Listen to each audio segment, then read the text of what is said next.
저도 역시 이제 AWS에서 일하고 있는 박현수 솔루션즈 아키텍트라고 하고요. 지금 보시는 제목처럼 조금 어떻게 좀 쉽게 만들 수 있을까 좀 고민을 많이 했던 것 같아요. 그래서 뭐 장표 만들 때도 여러 번 갈아엎고 뭐 이런 것들 많이 했었는데 뭔가 뭐 빅데이터라든가 분석 이런 거 잘 모르시는 분들도 좀 쉽게 좀 이해하는데 조금 어려움이 없을 거라고 저는 개인적으로 생각하고 있습니다. 그래서 한번 끝까지 들어보시고요. 또 뭐 힘들거나 어려운 점 있으셨으면 따로 연락 주시면 따로 도움을 드리도록 하겠습니다. 네, 그럼 시작을 해보도록 하겠습니다. 네, 사실 이제 이런 데이터 플랫폼 같은 경우는 이제 많은 기업들이 이 데이터 분석을 위해서 많이들 사용을 하고 계세요. 대기업들이 주로 이제 사용을 하고 계신데, 사실 이제 소규모 게임사 같은 경우는 사실 이런 거를 구축하고 만들 시간이 없을 수도 있습니다. 그래서 이제 후순위로 미뤄두는 상황이 많기도 하고, 또 이제 굉장히 간단하게 이제 만들어서 사용하시는 분들도 계신데, 어떤 이런 기업 성장에 이제 데이터 기반의 의사 결정이라든가 이제 데이터 기반 서비스 고도화가 이제 필수인 시대가 왔기 때문에 이제 더 이상 미루기만 할 수는 없을 거라 생각합니다. 그래서 이번 시간에는 이렇게 데이터 플랫폼을 쉽고 효과적으로 만드는 방법에 대해서 알아보도록 하겠습니다. 네, 오늘 어젠다부터 말씀을 드릴 텐데요. 먼저 이 게임사가 이제 데이터 분석을 해서 어떤 이점이 있을지에 대해서 먼저 말씀을 드려보도록 하겠고요. 그 다음에 이제 많은 기업들이 갖고 있는 이제 데이터 플랫폼의 구축의 어려움에 대해서 한번 알아보고, 그리고 그것을 이 서버리스라는 메커니즘을 어떻게 해결할 수 있는지 그거에 대해서 한번 말씀을 드려보도록 하겠습니다. 그리고 이러한 것들을 이제 실제 만드는 과정을 데모로 보여드린 다음에 이제 마지막으로 이를 통해서 만약 게임이 성장하고 데이터가 많아지면은 넥스트 스텝을 어떻게 가져갈 수 있는지까지 한번 말씀을 드려보도록 하겠습니다. 네, 이 게임 데이터 분석의 필요성부터 말씀을 드릴 텐데요. 이제 게임 분석 플랫폼을 만들면 이런 것들이 가능하다라고 생각을 해주시면 될 것 같아요. 이제 가장 먼저 이제 이탈률이라는 게 있는데, 이게 이제 뭐 유저가 나가는 비율이라고 생각하시면 됩니다. 그래서 뭐 스테이지별 이탈률 이렇게 나와 있는데, 뭐 스테이지가 있는 게임이나 뭐 레이드 같은 경우에 이제 네임드 같은 게 있잖아요. 그래서 어느 뭐 몇 렘에서 이제 유저들이 게임을 포기하는지 아니면 뭐 게임 오버가 많이 나는지 이런 것들을 분석하는 분석 지표라고 생각을 하시면 될 것 같고요. 또 이런 것들을 통해서 이제 밸런싱도 가능합니다. 뭐 직업 밸런스 뭐 이런 거 있는데, 뭐 잘 아시는 뭐 스타크래프트 같은 경우에 예전에 뭐 태사기 이런 이슈가 많았죠. 그런 것들도 이제 이런 것들로 이제 데이터를 통해서 그냥 눈대중으로 하는 게 아니라 좀 정량적으로 할 수 있다라는 것을 말씀드릴 수 있을 것 같고, 또 위력이 스킬 같은 게 어떤 게 너무 세면은 너프를 시킨다던가 이런 것들도 하실 수 있습니다. 그리고 이제 플레이 로그 검색 같은 경우는 이제 뭐 CS나 뭐 GM들을 위해서 하실 수 있는 건데, 예를 들어서 뭔가 이슈가 있을 경우에 이제 이벤트가 발생한 로그를 직접 확인해서 이제 이게 정상적이다 하면은 이제 유저들에게 보상을 해줄 수 있거나 이런 것들을 해줄 수 있는 거라고 생각하시면 될 것 같아요. 네, 그다음 잔존율인데, 이제 유저가 가입하고 얼마나 이제 게임을 지속해서 하고 계신지 그런 것들도 알 수 있고, 또 그다음에 매출 분석 같은 경우는 이제 게임뿐만 아니라 이제 많은 게임사들이 하고 계신데, 뭐 MOM이나 YOY 매출 같은 거 보실 수 있고, 뭐 상승 곡선을 그리고 있는지 이런 트렌드 분석 같은 경우도 가능합니다. 네, 그리고 이제 어뷰징 탐지도 뭐 예를 들어서 아이템 복사 이런 것들도 확인을 하실 수 있어요. 예를 들어서 뭐 아이템이 생성되거나 거래되는 거에다가 로그를 박아 놓으면 예를 들어서 어떤 인벤에 뭐 아이템이 한 인벤 들어 있으면은 뭐 이상할 수 있잖아요. 그래서 이제 이런 것들을 로그를 확인해서 보시면은 이게 어뷰징인지 아닌지 탐지도 가능합니다. 네, 그래서 이제 데이터 플랫폼이 뭔지 한번 개념에 대해서 말씀을 드려보도록 하겠습니다. 네, 그래서 이제 히스토리와 함께 조금 말씀을 드릴 텐데요. 이제 처음에는 이제 기존의 이제 서비스에 붙어 있는 연결되어 있는 데이터베이스를 그대로 이제 뭐 쿼리나 이런 것들을 통해서 분석용 데이터베이스 RDB에 그냥 때려 넣어서 그대로 이제 분석하는 경우가 있었습니다. 아니면은 그냥 그대로 서비스에 붙어 있는 그 데이터베이스 그대로 분석을 하기도 했고요. 그리고 이제 로그 데이터 같은 경우는 그냥 API로 그냥 가지고 계신 그냥 RDB 같은 데에다가 그대로 저장하는 이런 식으로 이제 사용을 하시고 계셨었고, 뭐 지금도 이런 식으로 사용하시는 분들이 많을 거라고 생각합니다. 네, 하지만 이제 RDB 같은 경우는 아시겠지만 이게 트랜잭션이 많은 것들을 커버하는 데이터베이스지 이제 뭔가 분석 쿼리나 뭐 집계 통계 쿼리 같은 거에 최적화된 데이터베이스는 사실 아니기 때문에 뭔가 이런 쿼리를 날리시게 되면 정말 하루 종일 쿼리가 돌아가는 것도 보실 수도 있으실 거예요. 네, 그러다 보니까 이제 생겨나게 된 게 이제 올랩이라는 건데, 잘 아시겠지만 이제 데이터 웨어하우스라는 게 이제 생겨나게 되었고, 많은 기업들이 이 올랩이라는 것을 사용하게 되었습니다. 그래서 이 올랩은 이제 기본 개념은 이제 각 컴퓨팅 노드를 여러 개 써가지고 그 동심 병렬 처리하는 방식이라고 생각을 하시면 될 것 같아요. 그래서 이런 것들을 통해서 집계 통계 쿼리가 비역적으로 빠르게 처리되기 시작을 했고, 이런 올랩은 이제 사실 이제 OLTP RDB에서 갖고 있던 그런 데이터들을 정형화된 스키마 형식으로 변환을 해서 사용하는 식으로 발전이 되었습니다. 그래서 이런 정형 데이터를 관계형으로 저장을 하기 때문에 사실 스트릭트한 스키마를 저장 전에 완전히 만들어 놔야 되는 상황이었죠. 그래서 그러다 보니까 이제 데이터 분석에 대해서 조금 유연성이 많이 떨어지게 되었고, 데이터 소스 간에 이제 사일로가 조금 많이 생겨나게 되었습니다. 그래서 뭔가 이제 다양한 분석 요구 사항에 대해서 유연하게 대응하기가 조금 어려웠습니다. 네, 그러다 보니까 이제 최근에는 이제 데이터 웨어하우스 모델에서 조금 더 발전해서 이렇게 데이터 레이크라는 것을 많이 활용을 하고 계십니다. 그래서 이제 데이터 레이크는 이런 각종 데이터를 일단 모아두고 본다라는 개념입니다. 그래서 AWS에서는 이제 S3의 이제 로그 데이터, 뭐 LTP 데이터 등 각종 이제 이런 소스에서 온 데이터들을 일단 다 저장을 한 후에 데이터를 변형시키는 그런 방식으로 다양한 데이터를 활용합니다. 그래서 이제 이를 통해서 이제 아까 말씀드렸던 이제 데이터 사일로 그 데이터 소스 간의 이제 격리를 다 부셔버리고 이제 현재는 이제 유연하고 조금 확장 가능한 그런 형태로 데이터 레이크가 이제 발전하고 있습니다. 네, 이러한 이제 데이터 플랫폼의 아키텍처에 대해서 한번 말씀드려 볼 텐데요. 이제 데이터 플랫폼이라는 건 이제 말씀드렸던 이런 데이터 레이크, 데이터 웨어하우스를 포함하는 개념입니다. 이 데이터 플랫폼을 구축하는 아키텍처는 이게 조금 기본적이라고 생각을 하시면 될 것 같아요. 이제 웹 구조를 개발하시면 3티어 같은 거라고 생각하시면 되는데, 람다 아키텍처라고 부릅니다. 그래서 이 람다 아키텍처는 이렇게 보시는 것처럼 인제스트 레이어, 배치 레이어, 스피드 레이어, 서비스 레이어 이런 식으로 나눠져서 배치가 되게 되고 그 안에 이제 컴포넌트가 들어가게 되는 겁니다. 그래서 인제스트 레이어에서 뭐 DB에서 데이터를 뽑아온다거나 아니면은 뭐 클라이언트에서 뭐 로그 데이터를 뽑아온다거나 이런 것들을 진행하게 되고, 또 스피드 레이어 같은 경우는 이제 스트림 데이터들 거의 실시간이나 준실시간으로 이제 가져와서 분석을 하거나 처리하는 그런 과정을 커버하게 됩니다.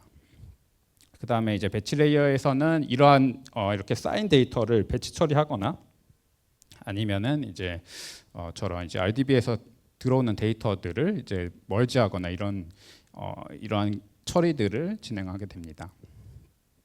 그리고 이제 오른편에 보이시는 서비스 레이어에서는 이런 데이터들을 뭔가 쿼리를 한다거나 아니면은 시각화한다거나 뭐 서비스에 활용할 수 있게 API로 제공하거나 그런 식으로 그런 역할을 하고 있습니다. 네, 그래서 지금까지 이제 데이터 플랫폼이 무엇인가에 대해서 이제 설명을 드렸고, 이 서버리스로 만약에 이 데이터 플랫폼을 구축하면 어떤 이점이 있는지 한번 말씀을 드려보도록 하겠습니다. 네, 말씀을 드렸지만 사실 데이터 플랫폼을 구성한다는 게 그렇게 뭐 쉽지만은 않은 일입니다. 그래서 왜 그러냐면 이제 왼쪽에 보이시는 것처럼 이제 클러스터 구축을 한다라고 하시면 많은 노드가 필요합니다. 그리고 이제 데이터 플랫폼을 구성하는 대부분의 컴포넌트는 거의 이렇게 클러스터 형식으로 되어 있어요. 뭐 하드 클러스터라든가 뭐 카프카 클러스터라든가 다 이런 식으로 되어 있기 때문에 좀 구축하는 게 조금 난이도가 있고요. 또 이런 것들을 할 수 있는 엔지니어의 리소스도 점점 비싸지고 있고, 또 기존의 인력이 또 커버하기에는 기술 수준이 또 있기 때문에 좀 어려움을 겪고 있습니다. 또한 이렇게 복잡한 인프라를 이제 각각 이제 장애 대응을 하기에도 조금 어려운 부분이 많이 있으면서 또 이 데이터 분석은 이제 피크에 맞춰서 보통 이제 프로비저닝을 하게 돼요. 그래서 많은 노드들을 이제 배치 처리하는 그 워크로드에 맞게 배치를 하기 때문에 이렇게 낭비되는 리소스가 굉장히 많습니다. 그래서 이제 저희들은 이런 문제들이 이 서버리스가 답이 될 수 있다라고 말씀을 드릴 수 있을 것 같은데요. 이 서버리스는 사실 이 고객사에서 서버에 대한 신경을 최소화할 수 있게 해드리는 개념이라고 생각하시면 될 것 같아요. 보이시는 것처럼 이제 맨 아래 이제 물리적 인프라스트럭처 이쪽부터 이제 뭐 서버 리소스라든가 뭐 운영 과정이라든가 업데이트까지 이제 AWS에서 이제 커버를 하고 있고요. 그렇기 때문에 이제 고객님들께서는 이제 본질적인 문제에만 관여해 주시면 됩니다. 그래서 이제 뭐 저 이런 데이터 파이프라인을 만든다고 했을 때는 뭐 데이터를 어디에서 어디로 보낼지, 뭐 데이터를 어떻게 처리할지, 아니면 뭐 어떻게 저장을 할지 이런 것들만 고민을 해주시면 되는 겁니다. 네. 그리고 이제 서버리스의 이점은 아까 이제 전 세션에서도 많이 하셨을 텐데 이제 인프라 프로비저닝이나 우정 같은 것들을 이제 자동화를 해주고 있고 또 이제 뭔가 워크로드나 트래픽에 따라서 자동 스케일링도 지원해드리고 있습니다. 그리고 스만큼만 과금이 되고 저희가 이제 제공드리는 이제 높은 가용성이나 보안 구성도 누르실 수 있습니다. 네, 그래서 이러한 서버리스의 이점으로 이제 아까 이제 앞서서 말씀드린 이제 데이터 플랫폼 구축의 어려움을 커버할 수 있는데요. 뭐 클러스터 구축이나 데이터 엔지니어 부재라든가 높은 기술 수준은 이렇게 뭐 자동 프로비저닝이나 운영 자동화로 어느 정도 커버가 되고 있고 또 오버 프로비저닝이나 뭐 이 장애 대응도 이제 수만큼 과거하거나 이제 자동 스케일링 그리고 저희 가용성 같은 것들로 다 커버가 가능합니다. 네, 그래서 이제 베이직 서버리스 데이터 플랫폼에 대해서 조금 말씀을 드려보도록 하겠습니다. 일단 저희는 시나리오를 하나 설정해서 진행을 해보려고 해요. 그래서 저희는 이제 스테이지별 이탈률이라는 이 분석 시나리오를 하나 잡고 진행을 해보도록 하겠습니다. 이 스테이지별 이탈률을 다시 한번 설명을 드리면 이 스테이지는 그냥 쉽게 생각하시면 됩니다. 이 뭐 슈퍼 마리오 같은 게임의 스테이지입니다. 그래서 보시면은 이제 스테이지 1, 2, 3 이렇게 있는 것을 보실 수 있고요. 뭐 이게 비단 이런 뭐 스테이지뿐만 아니라 뭐 MMORPG의 뭐 레이드 네임드나 아니면은 뭐 다크 소울 같은 게임의 뭐 보스라든가 이런 것들도 될 수 있는 거겠죠. 네, 그래서 이제 이런 것들은 이제 기획자가 원래는 이제 감으로 하던 부분이었는데 이제 최근에 이제 유저 플레이 로그를 통계를 내서 이제 이탈 지점 같은 것을 확인할 수 있습니다. 예, 그림에서 보시면 이제 스테이지 2에서 다른 스테이지보다 이제 2배로 높은 이탈률을 보이고 있죠. 이런 것들을 이제 뭔가 시각적이나 이제 쿼리적으로 이제 확인을 하게 된다면 이제 뭐 난이도 밸런싱 하시는 뭐 기획자분들이나 이런 분들이 난이도 조정을 할 수 있는 대상이 될 수 있는 거겠죠. 네. 그래서 이제 스테이지별 이탈률 분석해 내기 위해서 이제 데이터 플랫폼 구성은 이제 다음과 같은 서비스들을 통해서 구성을 하실 수 있습니다. 하나씩 이제 잠깐씩 설명을 드리면 이제 DMS는 원래 이제 데이터베이스의 데이터들을 마이그레이션하는 서비스입니다. 그래서 이제 그 완전히 통으로 마이그레이션하는 것뿐만 아니라 이제 변경 데이터를 캡처를 해서 거의 준실 시간으로 이제 넘겨주는 것 기능도 제공을 하고 있어요. 또한 이제 데이터 파이오스도 이제 비슷한 개념인데 이제 스트리밍 데이터를 수집해서 어느 정도 이제 ETL에서 데이터를 전달하는 기능을 도와주는데 ETL은 Extract Transform Load라는 것의 약자인데 이제 데이터 처리해서 저장하는 거라고 생각하시면 쉬울 것 같습니다.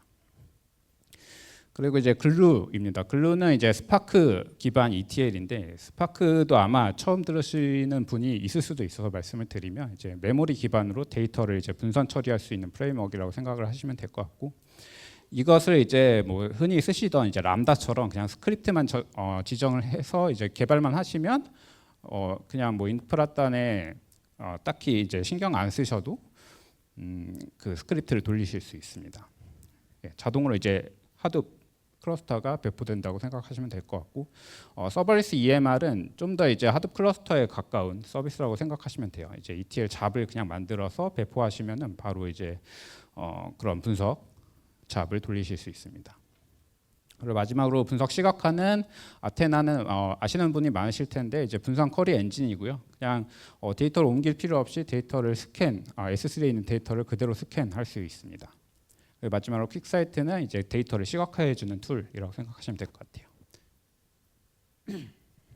네, 그래서 이제 데이터 플랫폼의 아키텍처는 이제 보통 이렇게 이 정도로 하시면은 이제 기본 정도로 구성을 하신다라고 생각을 하시면 될 것 같아요.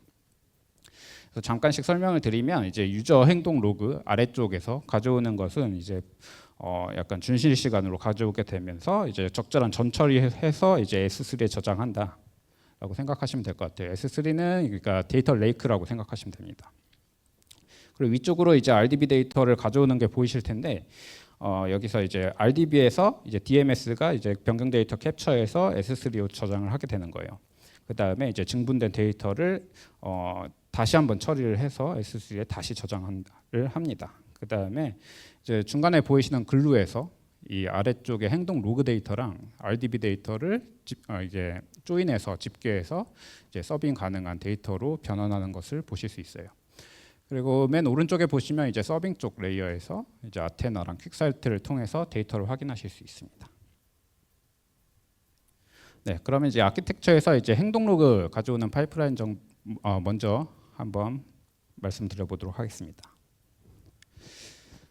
네, 그래서 이제 스테이지 이탈률을 한번 알아보기 위해서 이제 우리는 이제 유저 행동 로그라는 것이 필요한데요.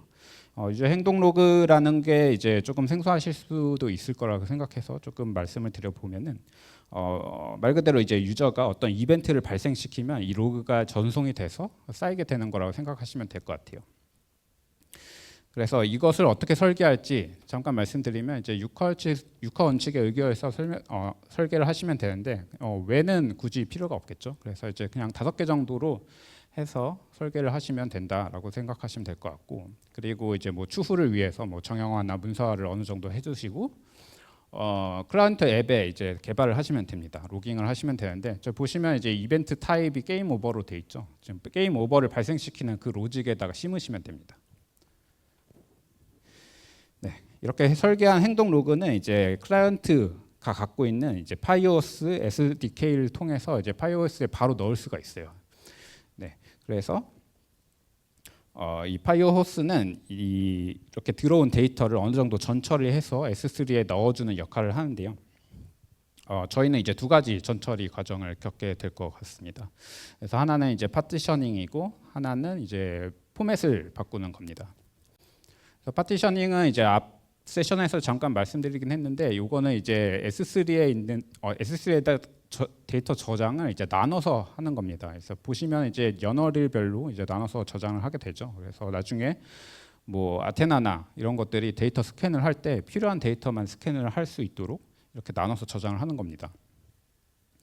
보시면 이제 이따가 데모에서도 보여드릴 텐데 그냥 화면에서 저런 식으로 이어 번스테이 해가지고 그 인풋만 넣어주시면 됩니다. 그리고 왼쪽에 보이시는 저 타임스탬프 저 칼럼을 가지고 저렇게 표현식으로 잘라가지고 저렇게 자동으로 폴더를 만들어서 저장을 해주게 되는 거예요.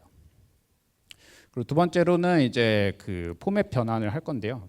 포맷 변환을 이제 파케이로 해서 저장을 할 겁니다. 그래서 파케이도 이제 잠깐 말씀을 드리면 그냥 뭐 CSV 같은 포맷이라고 생각하시면 될 것 같아요. 근데 이것보다 훨씬 처리가 빠르고 압축률이 높은 그 파일 포맷이라고 생각하시면 됩니다.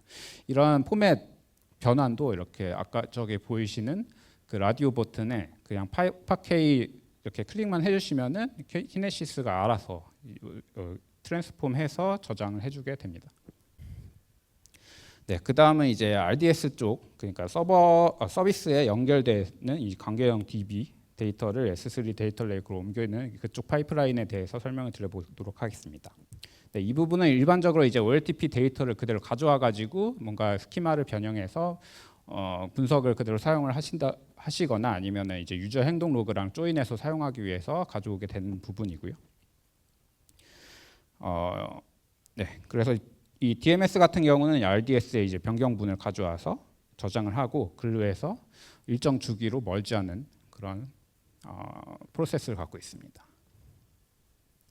네, DMS 구간부터 일단 설명을 드려보면은 이제 DMS에서는 이제 소스로 이제 이렇게 데이터베이스를 선택만 해주시면은 거기서 이제 DB의 변경사항 로그를 읽고 이제 타겟으로 또 S3만 선택을 해주시면 이 변경분을 이제 증분식으로 S3에 지속해서 저장을 할 수 있게 됩니다.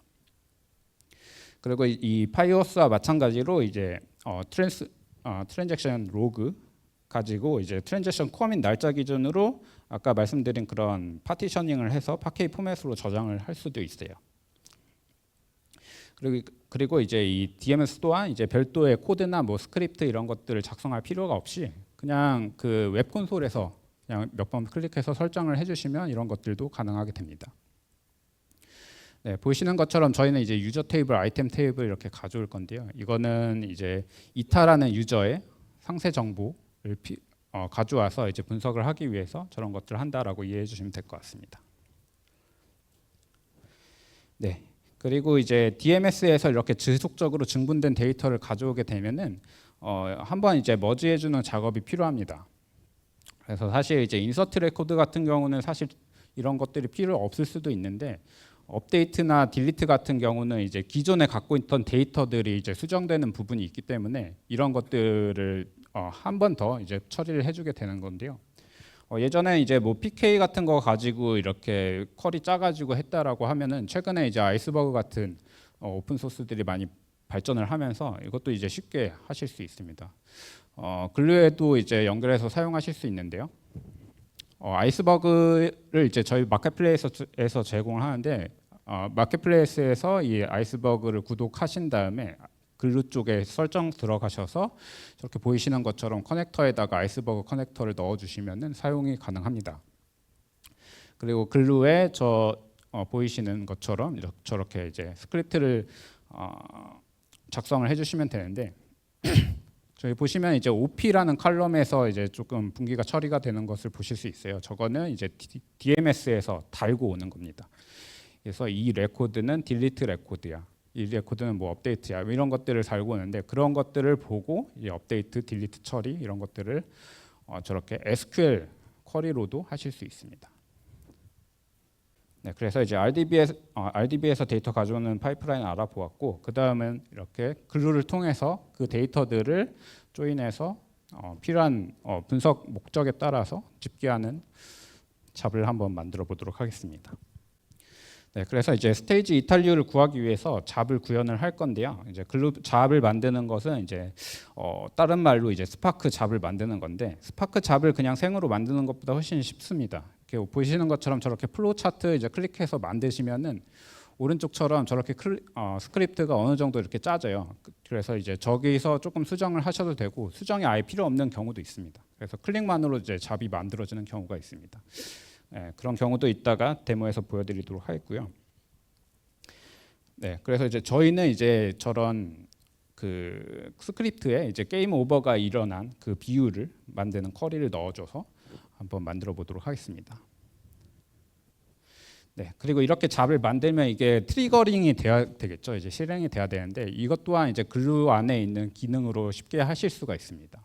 원래는 보통 이제 아파트 에어플로우나 뭐 이런 그 오케스트레이션 툴로 하시는데 그것보다 훨씬 쉽게 이렇게 그냥 그 다이어그램처럼 만들어 주시기만 하면은 굉장히 쉽게 이제 뭐 잡 같은 걸 트리거링하고 스케줄링 할 수 있습니다.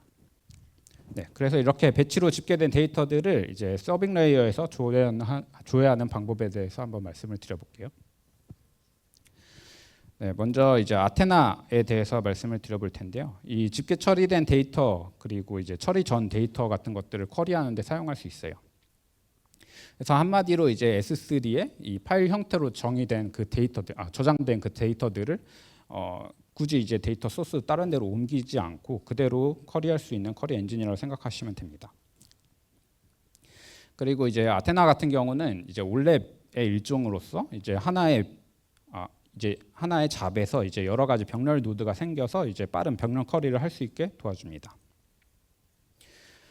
네, 그리고 이제 아테나를 사용하시려면 이제 RDB랑 좀 비슷하게 이제 뭐 테이블이나 데이터베이스 이런 것들이 정의가 되어 있어야 하는데요. 그런 것들을 이제 글루가 이제 제공하는 기능들로 커버할 수 있어요.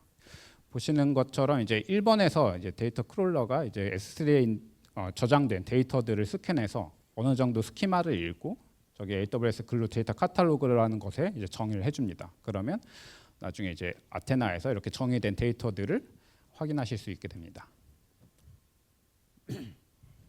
네, 그리고 그 다음으로 이제 집계된 데이터들을 시각적으로 확인을 할 수 있도록 이제 퀵사이트를 사용해 보도록 하겠습니다. 이 퀵사이트는 이제 다양한 소스랑 연결돼서 이 데이터를 시각화할 수 있는 서비스라고 생각하시면 될 것 같고, 이렇게 클릭만으로도 저렇게 만드실 수도 있고, 이제 위쪽에 보이시는 것처럼 커스텀 쿼리를 만드셔서 필요한 데이터를 뽑으셔서 이제 시각화하실 수도 있습니다. 네, 그래서 이제 데모에 대해서 이제 조금 말씀드리고 시작을 해보도록 하겠는데요. 먼저 이제 데이터 제너레이터에서 이제 API로 키네시스 데이터 파이어스로 이제 데이터를 생성해서 보내게 될 겁니다. 이 게임 오버에 대한 데이터겠죠. 그리고 그 다음에 그것을 어느 정도 처리를 해서 S3에 넣고 그 다음에 글루가 다시 이제 이탈률을 쿼리를 한 다음에 이제 제공 가능한 데이터로 변환을 해서 이제 아테나랑 퀵사이트에서 조회를 하는 부분에 대해서 데모를 한번 보여드리도록 하겠습니다. 네, 여기는 이제 키네시스 콘솔로 이제 들어가는 거고요. 네, 보시면 이제 데이터 파이어 호스에서 스트림을 만드시면 됩니다. 네, 다이렉트 푸시라는 것은 이제 소스에서 바로 키네시스로 넣는다라고 생각하시면 될 것 같고, 여기서 이제 이름이랑 몇 가지 설정을 해주시면 됩니다. 네, 지금 S3 생성하는 거는 이제 들어오는 데이터가 어디에 저장될지 그 위치를 만드는 거라고 생각하시면 될 것 같아요. 데이터 레이크입니다. 네, 이렇게 버킷을 하나 만들었는데 이름이 중복이 돼서 다시 만들었습니다. 네, 이렇게 버킷이 만들어졌고 이제 테이블 기준으로 이제 데이터를 저장해야 되기 때문에 이제 GOA 테이블이라는 폴더를 하나 만들었습니다.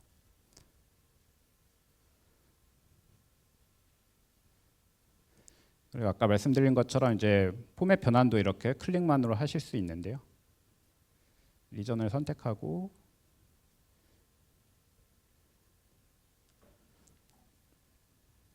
네, 테이블을 여기서는 이제 직접 한번 해보도록 하겠습니다.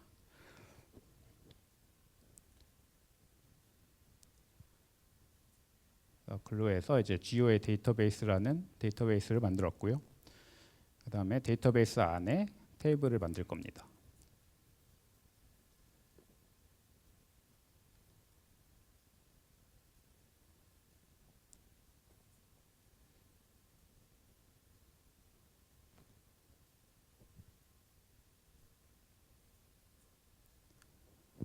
네, 이 패스는 어느 데이터가 어디에 저장되는지 그런 것을 정의한다고 생각하시면 될 것 같고, 그 파케이로 저장된다라고 이렇게 정의를 하는 겁니다. 그리고 아까 이제 행동 데이터 저희 설계를 했잖아요. 그랑 비슷하게 이렇게 스키마를 설정했습니다. 그래서 데이터베이스랑 지금 테이블을 아마 선택을 할 거예요.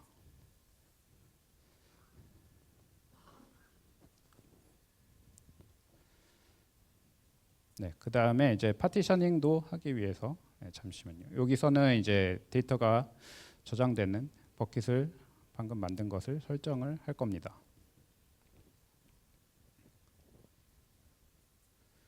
네, 그리고 말씀드린 것처럼 이제 파티셔닝을 활성화시킬 건데요.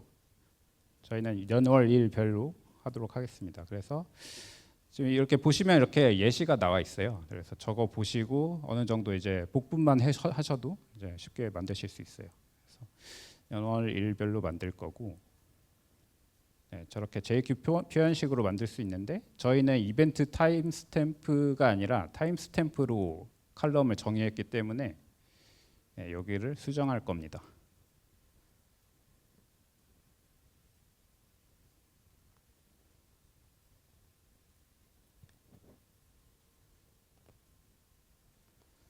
네, 이렇게 수정을 하면은 들어오는 이제 이 로그 데이터에서 이제 타임스탬프 값을 갖고 이제 파싱을 해서 연월일을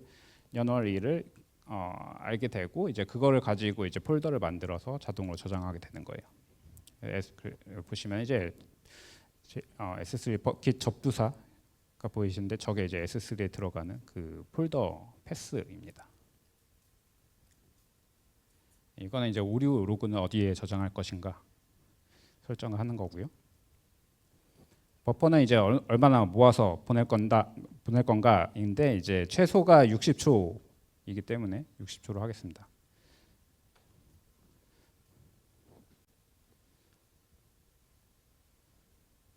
이렇게 해서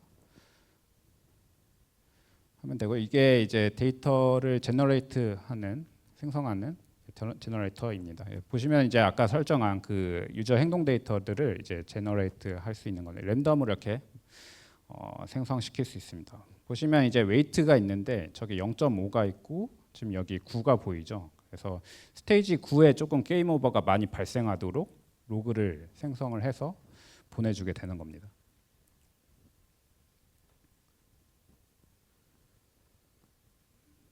네, 그리고 이제 지금 하는 거는 이제 아테나를 사용하기 위해서 폴더를 만드는 건데 이제 아테나를 사용하려면 이제 쿼리가 저장되는 그 공간이 필요하거든요. 그것을 지금 만들어 준 거고요.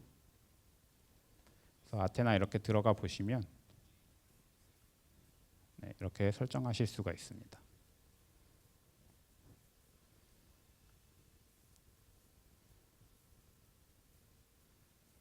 그래서 방금 만든 데이터베이스랑 테이블을 선택하고 미리 보기 해보시면 이렇게 데이터가 생성돼서 들어온 걸 보실 수 있으시고 이제 스테이지 9에서 저렇게 뭐 조금 더 많이 있죠 다른 것보다. 그리고 여기에 이제 집계 쿼리를 한번 날려보도록 하겠습니다. 그래서 이탈률 집계인데 보시면 아까 가중치를 좀 높여 놓은 것처럼 저기 이탈률이 조금 37%로 가장 많죠 다른 스테이지에 비해서. 이것을 이제 이렇게 아테나로 확인을 하실 수가 있으시고요. 그 다음에 이제 이렇게 집계 쿼리를 하는 그 글루 잡을 한번 비주얼적으로 한번 만들어 보도록 하겠습니다. 네, 여기서는 이제 굳이 스크립트를 뭔가 설정하거나 뭐 개발을 한다거나 작성을 한다거나 이런 게 필요 없이 이렇게 네, 시각적으로 이렇게 만드실 수 있습니다. 쿼리 정도만 넣어주시면 돼요. 네, 방금 사용했던 쿼리를 그대로 복붙했습니다.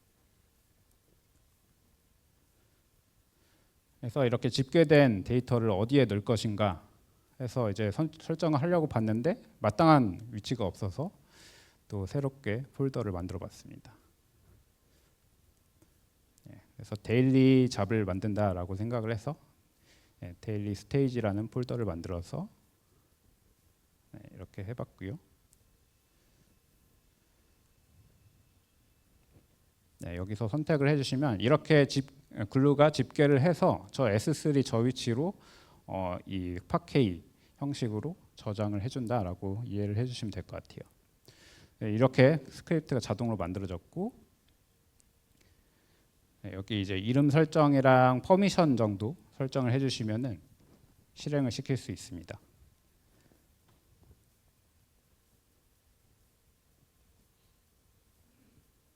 다른 거는 그대로 두셔도 되고요. 그래서 한번 저장을 하고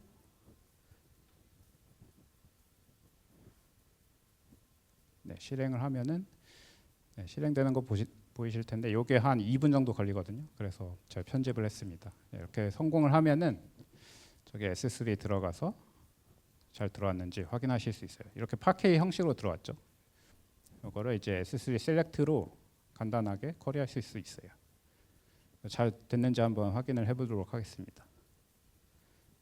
보시면 이제 스테이지 9이 지금 이탈률 38%로 집계돼서 들어온 것을 보실 수 있어요.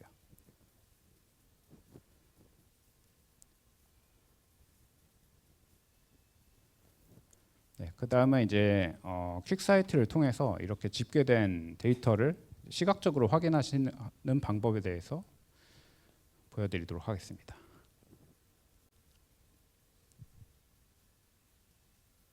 맨 처음에 퀵사이트 들어가시면 저렇게 어카운트를 만들어주는 과정이 있는데요. 그래서 이제 적당히 선택을 하시고 리전이랑 어카운트 정도 넣어주시면 됩니다.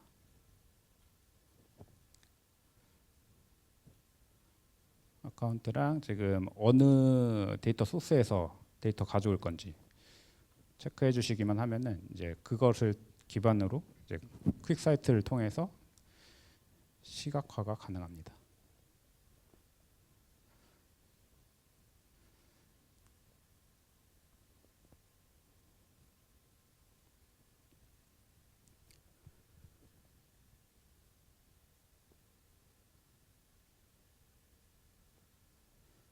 그래서 이제 퀵사이트로 이렇게 들어가시게 되면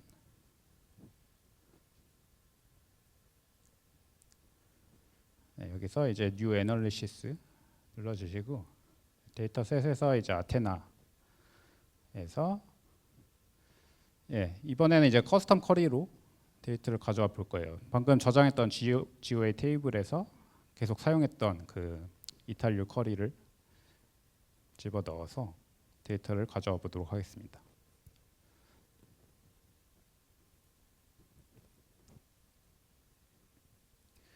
여기서 그냥 클릭 2번 정도만 하시면 됩니다. X축에다가 스테이지를 넣고 그 밸류에다가 저렇게 이탈률 넣으시면 보이시는 것처럼 이렇게 스테이지 9에서 38%로 가장 많은 이탈률을 보이시는 것을 한눈에 확인하실 수 있어요.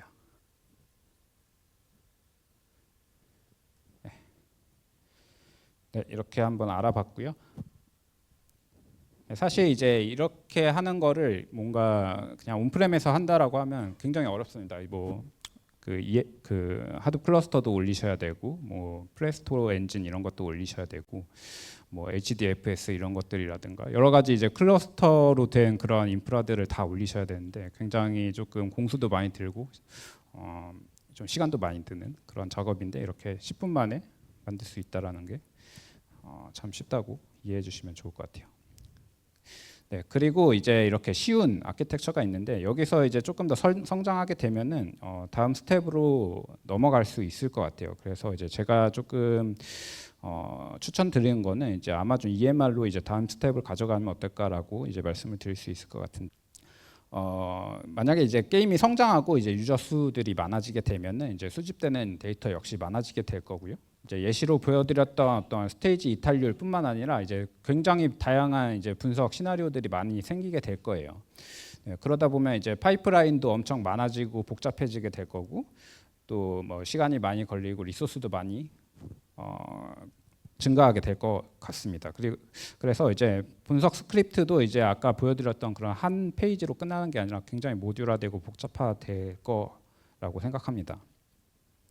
그래서 이러한 페이지에 도달하시면은 EMR을 쓰시면 좋으신데 왜냐하면 이제 ARM 기반으로 이제 빌드해서 사용하시면은 이제 비용도 많이 절약하실 수 있으시고 또 이제 모듈화된 스파크 프로젝트로 배포를 하시면은 조금 대형화된 그런 잡을 배포를 또 하실 수 있으십니다. 그래서 이제 기존 아키텍처를 사용하다 보시면은 이제 집계 쿼리를 날리시는 그 글루 쪽에서 좀 많이 부하가 많이 느껴지실 거예요. 그런 것들을 이제 EMR이랑 그리고 MWAA를 사용하시면 이제 다양화된 워크플로우를 커버하실 수도 있고 또 많은 워크로드를 또 커버하실 수도 있습니다. 그래서 EMR 서버리스의 작동 방식에 대해서 이제 마지막으로 한번 말씀드리고 끝내보도록 하겠습니다. 먼저 이제 어플리케이션이라는 것을 생성을 할 건데요. 이제 기존에 생각하시는 그런 어플리케이션이랑 조금 다른데 어떤 EMR 서버리스가 돌릴 이 잡의 어떤 틀이라고 생각하시면 될 것 같아요. 그래서 이 어플리케이션을 생성하실 때 이게 뭐 스파크를 돌릴 건지 하이프를 선택할 건지 뭐 이런 것들을 선택하실 수 있고 그 다음에 이제 뭐 어떤 버전을 선택할 건지 이런 것들도 설정하실 수 있습니다. 그 다음에 뭐 프로비저닝을 미리 할 건지 아니면은 돌리면서 증가하게 할 건지도 설정하실 수 있고, 여기에 이제 구현하신 스파크 자르 파일이나 뭐 파이스파크 같은 것을 업로드만 해주시면 됩니다. 그래서 이러한 스파크 잡 같은 것들은 이제 이런 워크플로우를 오케스트레이션하는 그런 서비스들에서 구동을 하실 수 있는데, 가장 많이 사용하시는 이제 아파치 에어플로우도 저희가 이제 서비스로 이제 만들어놨습니다. 래핑한 서비스가 있는데 저런 MWAA를 사용하실 수도 있고요. 저희가 갖고 있는 스텝 펑션이라는 것들 사용하시거나 아니면 이제 뭐 AWS CLI에서 그대로 이제 잡 서밋도 가능합니다. 이렇게 잡을 이렇게 서밋하게 되시면 이렇게 자동으로 이제 내부적으로 이제 노드가 뜨는데요. 이것도 이제 워크로드에 따라서 이제 증가하고 감소하고 완전 이제 서버리스처럼 동작을 하게 됩니다. 그리고 또한 이제 기존에 사용하시던 그러니까 조금 만약 예를 들어서 온프렘에서 스파크 잡 같은 것을 사용하셨다라고 하면은 그거랑 동일하게 스파크 UI 같은 것들을 제공을 하고 있기 때문에 거기서 이제 뭐 쿼리 플레인이라든가 아니면은 뭐 여러 가지 여러 가지 것들을 할 수 있습니다. 그러니까 뭐 튜닝이라든가 이런 것들을 보시면서 하실 수 있어요. 스테이지별로. 네, 여기까지 일단 말씀을 드렸고, 이제 마지막으로 이제 말씀을 드리고 싶었던 게, 이제 사실 AWS는 지금 오늘 소개드린 데이터 분석 서비스들뿐만 아니라 이제 다양한 서비스들을 제공을 하고 있어요.